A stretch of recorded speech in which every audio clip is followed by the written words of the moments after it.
Hello everyone, this is Mahira Azriel. Today we're gonna present the movie called Furiosa, a Mad Max saga.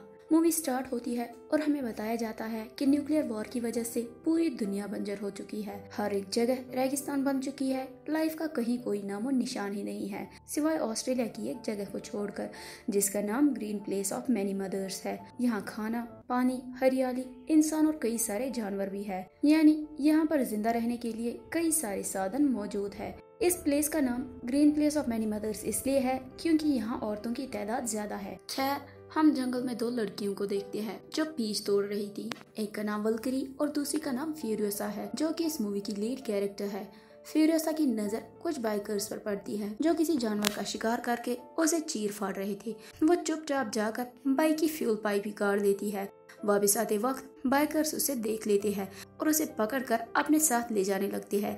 Furiosa alarm whistle बजाकर अपनी mother Mary को alert करती है, जिसके बाद Mary अपनी बेटी को बचाने के लिए घोड़े पर सवार होकर निकल जाती है। वो एक बाइकर को मारकर उसकी बाइक छीन लेती है और फ्यूरियोसा का पीछा करती है। रात होते होते वो सभी बाइकर्स को मार चुकी थी। जो आखिरी दो बाइकर्स थे, सुबह होते ही वो उन्हें भी मारने की कोशिश करती है। एक तो मारा जाता है मगर दूसरा अपने लोगों में पहुंच चुका था। वो अपने लोगों को ग्रीन प्लेस के बारे में सब कुछ बताता है कि वहाँ बहुत सारा खाना, पानी और बहुत सारी औरतें हैं। ये सुनकर सब लोग खुश हो जाते हैं। अब इससे पहले वो उन्हें वहाँ का एड्रेस बताता, फ्यूरियोसा बड़ी चालाकी और बहादुरी से उसके गले में रस्सी डालकर उसे मार देती है, वो भी सबके सामने। इसके बाद हमें इन लोगों का लीडर दिखाया जाता है, डिमेंटस। डिमेंटस की बेटी और वाइफ भी मारी गई होती है, इसलिए वो फ्यूरियोसा को अपनी बेटी की तरह रखता है और उसे उसकी डॉल भी देता है ताकि बदले में वो उसे ग्रीन प्लेस जाने का रास्ता बता सके। मगर फ्यूरियोसा अपना मुंह तक नहीं खोलती। अब रात के वक्त मैरी फ्यूरियोसा को बचाने के लिए डिमेंटस के कबीले में घुस जाती है। वो अपनी बेटी को निकालकर वहाँ से जाने लगती है, मगर तभी यहाँ डिमेंटस उन्हें देख लेता है और उनका पीछा करता है। मैरी, जो कि फाइटिंग और शूटिंग में माहिर थी, वो इन लोगों का पूरा मुकाबला करती है, मगर डिमेंटस भी कुछ कम नहीं था। वो लगातार उनका पीछा करता रहता है। अब मैरी के पास सिर्फ एक ही रास्ता था अपनी बेटी और ग्रीन प्लेस दोनों को बचाने का। वो ये कि वो खुद पीछे रहकर डिमेंटस का मुकाबला करे और फ्यूरियोसा को आगे जाने दे ग्रीन प्लेस की तरफ, और वह ऐसा ही करती है। फ्यूरियोसा पहले तो जाने से रिफ्यूज करती है, मगर मैरी के समझाने पर वो चली जाती है। यहाँ मैरी उसे पीच ट्री का एक सीड भी देती है और प्रॉमिस लेती है कि वो इसे ग्रीन प्लेस में जाकर लगा देगी। इसके बाद यहाँ डिमेंटस के लोग पहुंच जाते हैं। उनकी तादाद काफी ज्यादा होती है, इसलिए मैरी उनका ज्यादा देर तक मुकाबला नहीं कर पाती और आखिरकार वो उसे पकड़ लेते हैं। सिर्फ मैरी को ही नहीं बल्कि वो तो फ्यूरियोसा को भी पकड़ लेते हैं, जिसके बाद मैरी को टॉर्चर करके उसे पूछताछ की जाती है। वही ग्रीन प्लेस के बारे में, यानी एड्रेस वगैरह। एज यूजुअल फ्यूरियोसा की तरह मैरी भी उन्हें कुछ नहीं बताती, जिसके बाद बेरहमी से मैरी को मार दिया जाता है फ्यूरियोसा की आंखों के सामने। इसके बाद फ्यूरियोसा को एक पिंजरे में डाल दिया जाता है, जहां वो अपने आम पर ग्रीन प्लेस जाने का मैप बनाती है। एक बार जब डिमेंटस अपने कबीले के साथ कहीं जा रहा था तो रास्ते में उन्हें एक वॉर बॉय मिलता है जो उन्हें स्ट्रैडल तक ले जाता है, यानी एक और ऐसी जगह जहां खाना पानी मौजूद है। इस जगह पर इमोर्टन जो की हुकूमत है। डिमेंटस जो से कहता है कि तुम हमारे साथ कोऑपरेट करो, यानी अपना खाना पानी हमारे साथ शेयर करो, नहीं तो मैं तुम्हारे साथ जंग करके तुम्हें मार दूंगा और अकेले इस जगह पर राज करूंगा।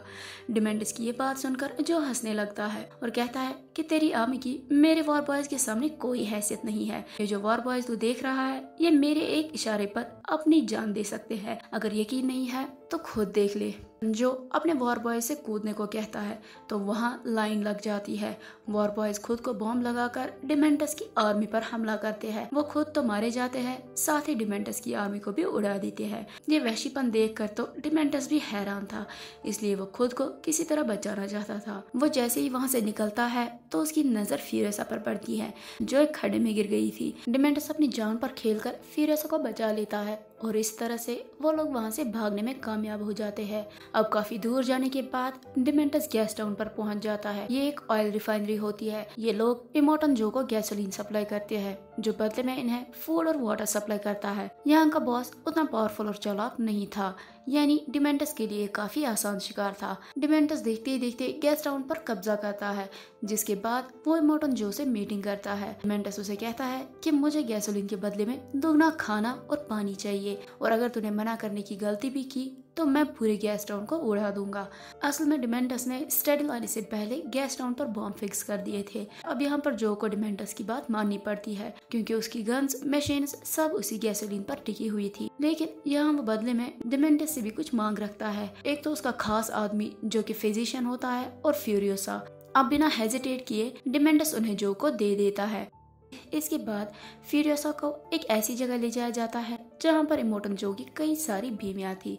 फ्यूरियोसा नोटिस करती है कि कैसे जो इन सारी लड़कियों को फोर्सफुली अपने साथ रहने पे मजबूर करता है, इनसे बच्चे पैदा करवाता है जो कि कई सारे बेटे थे जिनमें एक भी हेल्दी नहीं था, इसलिए वो उन्हें वॉर बॉय बना देता है। और जब भी उसकी बेटी पैदा होती तो वो उसे जिंदा ही दफना देता। फ्यूरियोसा को भी इसी उम्मीद में यहाँ रखा जाता है ताकि एक दिन वो जो को एक हेल्दी बेटा दे सके जो इमोर्टल जो के मरने के बाद इस स्टेडिल पर हुकूमत कर सके। मगर यहाँ जो की एक बेटे की गंदी नजर फ्यूरियोसा पर पड़ती है, इसलिए एक दिन मौका पाकर वो उसे जबरदस्ती करने की कोशिश करता है, मगर किसी तरह से फ्यूरियोसा उसे खुद को बचा लेती है, जिसके बाद वो अपने बाल काट देती है। बालों के बगैर वो बिल्कुल लड़का लग रही थी। वो गूंगा बनने का भी नाटक करती है ताकि उसकी आवाज से भी कोई उसे पहचान न पाए कि ये लड़का है या लड़की। फ्यूरियोसा काफी तेज थी, इसलिए जल्दी यहाँ उसे काम भी मिल जाता है।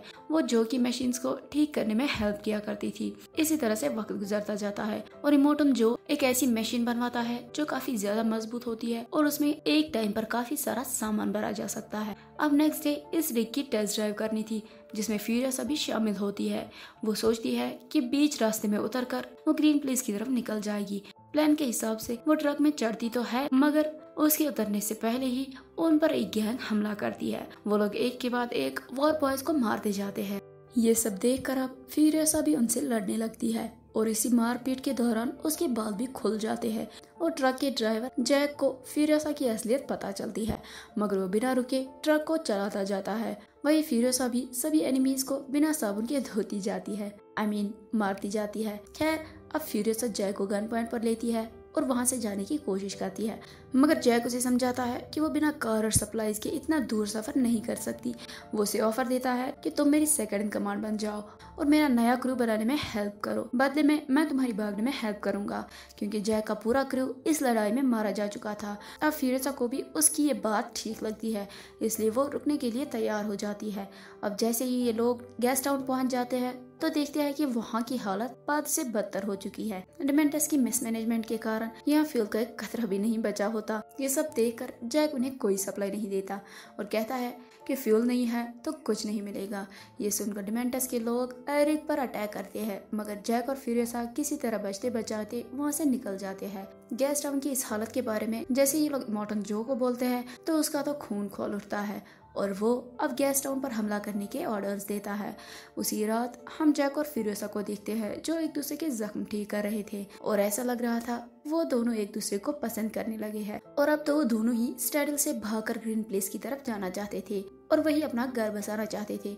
नेक्स्ट डे इन दोनों को जो ऑर्डर देता है बुलेट फार्म से वेपन और एमिनेशन यानी हथियार और गोला बारूद जमा करने का, क्योंकि जाहिर सी बात है जंग होने वाली थी। मगर जैसे ही ये लोग बुलेट फार्म पर पहुंचते हैं तो देखते हैं डिमेंटस ने यहाँ पहले ही कब्जा कर लिया है और अब यहाँ क्लियर होता है कि उसका इरादा स्टेडिल पर कब्जा करने का है। डिमेंटस के लोग रिग पर हमला करके उसे तोड़ देते हैं, मगर लकीली फ्यूरियोसा और जैक दूसरी गाड़ी में बैठकर वहाँ से निकल जाते हैं। वो लोग सीधे ग्रीन प्लेस की तरफ बढ़ने लगते हैं, मगर डिमेंटस ठहरा एक नंबर का कमीना। वो उन्हें थोड़ी इतनी आसानी से जाने देने वाला था। वो अपनी टीम लेकर उन पर हमला करता है। इस फाइट में फ्यूरियोसा की आर्म भी इंजर्ड होती है, वही वाली जिस पर उसने ग्रीन प्लेस का मैप बनाया था। फ्यूरियोसा और जैक दोनों जख्मी थे, इसलिए वो ज्यादा देर तक टिक नहीं पाते। आखिर में डिमेंटस उन्हें पकड़ ही लेता है, जिसके बाद जैक को बाइक से बांधकर गर्म रेत में दौड़ाया जाता है। वही फ्यूरियोसा को लटका दिया जाता है उसी आर्म के सहारे जो इंजर्ड थी। उन पर यह टॉर्चर लगातार शाम तक चलता रहता है। शाम होते ही डिमेंटस उन्हें खत्म करना चाहता था। वो जैसे ही पीछे जाकर फ्यूरियोसा को मारने वाला था तो यहाँ उसे फ्यूरियोसा के बजाय सिर्फ उसकी आर्म मिलती है। जी हाँ, फ्यूरियोसा अपनी आर्म काट कर यहाँ से भाग चुकी थी। डिमेंटस का पीछा करने की कोशिश करता है, मगर फ्यूरियोसा ने पहले ही उसकी ट्रक का टायर पंक्चर कर दिया था। अब गिरते पड़ते किसी तरह से फ्यूरियोसा स्टेडिल पहुंच जाती है, जहां वो जो को डिमेंटस का प्लान बताती है कि वो कैसे तुम्हें मारकर स्टेडिल पर कब्जा करने आ रहा है। गैस टाउन और ब्लड फॉर्म तो ऑलरेडी उसका हो ही चुका है। अब वो स्टेडल पर भी हुकूमत करना चाहता है, लेकिन अगर तुम ऐसा नहीं चाहते तो उस पर हमला कर दो इससे पहले कि वो तुम पर कर दे। अब खुद को और स्टेडल को बचाने के लिए जो यहीं से डिमेंटिस पर हमला करता है। दोनों आर्मीज के दरमियान जबरदस्त जंग होती है। ये वॉर पूरे 40 डेज तक चलता है और इस दौरान डिमेंटिस के बहुत सारे लोग मारे जाते हैं। मीनवाइल इन 40 डेज में फ्यूरियोसा एक मैकेनिकल हैंड बनाती है। वो अपने बाल भी काट देती है और खुद को पूरी तरह से तैयार करती है डिमेंटिस से बदला लेने के लिए। वो एक कार जिसका एक टायर भी नहीं था लेकर वॉर जोन में पहुंच जाती है। यहाँ वो देखती है कि डिमेंटिस के सिर्फ 5 साथी बचे हुए हैं जो अब यहाँ से कल्टी मारने की कोशिश कर रहे थे, मगर फ्यूरियोसा उनका पीछा करती है और एक एक करके उन्हें मार देती है। अब फाइनली डिमेंटिस की बारी थी। फ्यूरियोसा उसे आसानी से पकड़ लेती है। वो ज्यादा कुछ कर नहीं पाता क्योंकि वो पिछले 40 दिनों में काफी ज्यादा वीक और डिहाइड्रेट हो चुका था। फ्यूरियोसा उसे अपना पास्ट याद दिलाती है कि कैसे उसने उसका सब कुछ छीन लिया, उसका बचपन, उसकी माँ, उसका बॉयफ्रेंड और तो और उसके घर यानी ग्रीन प्लेस जाने का रास्ता भी। फ्यूरियोसा उसे डिमांड करती है कि वो उसे उसका पास्ट वापस कर दे। इस पर डिमेंटिस टाउंट करते हुए उसे कहता है कि न्यूक्लियर अटैक में मेरा पूरा परिवार, मेरी बीवी और मेरी बेटी मारी गई है। हम सबको जिंदा रहने के लिए कुछ न कुछ करना होगा, ये तुम भी जानती हो। तो अब ये बदला लेना, ये वो, इससे कुछ हासिल नहीं होने वाला। तुम्हें मुझे मारना है तो मार दो।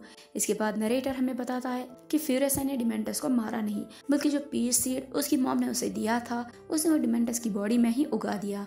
और जब उसने अपना पहला पीच दिया उसी वक्त डिमेंटिस की मौत हुई। फ्यूरियोसा की काबिलियत देखकर इमोर्टल जो ने उसे नए वॉर का कैप्टन बना दिया था। और जब रिग सप्ला लेने बाहर जाने वाला था उसी दिन फ्यूरियोसा इमोर्टल जो की बीवियों को, जो कि अब सिर्फ 5 रह गई थी, उन्हें रिग में बिठा देती है। अब इसके बाद क्या होगा ये तो हमें पता ही है। वो उन सब को लेकर वहाँ से भाग जाएगी। इसी के साथ ये मूवी यहीं पर एंड होती है। Please subscribe my channel. Thank you for watching. Good bye.